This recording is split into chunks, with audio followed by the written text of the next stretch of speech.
दरवर्षाला कचारगड येथे पौर्णिमेला आदिवासी समाजाचा मोठा त्या ठिकाणी यात्रा होतो।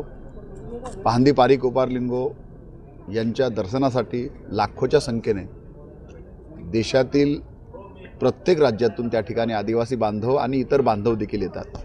यावर्षी 2026ला 31/1/2 म्हणजे 30 जानेवारीपासून यात्रेला सुरुवात होत आहे।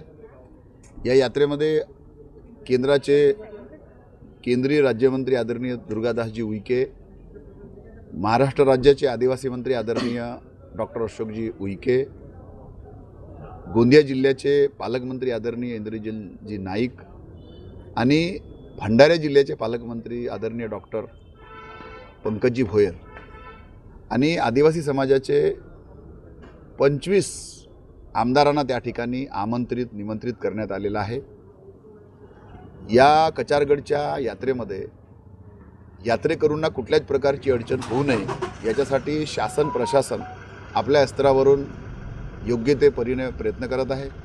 स्थानिक आमदार म्हणून माझी खूप मोठी जबाबदारी आहे। दरवर्षी आपण मोठ्या संख्येने येणारे जे भाविक आहेत त्यांना जेवणाची व्यवस्था, पिण्याच्या पाण्याची व्यवस्था, राहण्याची व्यवस्था अशा प्रकारे आपण त्या ठिकाणी व्यवस्था करतो। शासन प्रशासन या बाबतीमध्ये अलर्ट असतो। आदिवासी बहुल क्षेत्र आणि नक्सल संवेदन क्षेत्र म्हणून कचारगडला ओळखले जाते। गेल्या अनेक वर्षापासून आदिवासी समाज त्या ठिकाणी एकत्रित येतो आणि आपल्या बोली भाषा, आपली संस्कृती, आपली परंपराच्या त्या ठिकाणी येऊन तो जतन करतो। गोंडी भाषा जिवंत राहिली पाहिजे, गोंडी भाषा टिकली पाहिजे याच्यासाठी सर्वतोपरीने त्या ठिकाणी प्रयत्न केला जातो। 2025ला विधानसभाच्या पटलावर गोंडी भाषा लागू करा, अनुसूची 8 लागू करा आणि गोंडी भाषेला राज्यभाषेचा दर्जा मिळावा याच्यासाठी देखील आपल्याकडून त्या ठिकाणी प्रयत्न झालेला आहे।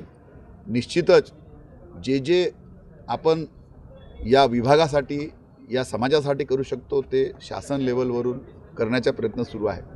कचारगडला येणारा प्रत्येक व्यक्ती, प्रत्येक भाविक हा आणि त्याला कुठल्याच प्रकारची त्याला अडचण जाऊ नये याची पूर्ण खबरदारी त्या ठिकाणी घेण्यात आलेली आहे।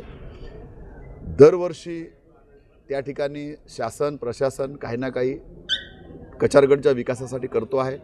यावेळेस एक नवीन नियोजन आहे की भविष्यामध्ये लाखो लोकांचं त्या ठिकाणी गैरव्यवस्था होणार नाही अशा प्रकारची देखील सुविधा आपण त्या ठिकाणी निर्माण करण्याचा आपला प्रयत्न सुरू आहे।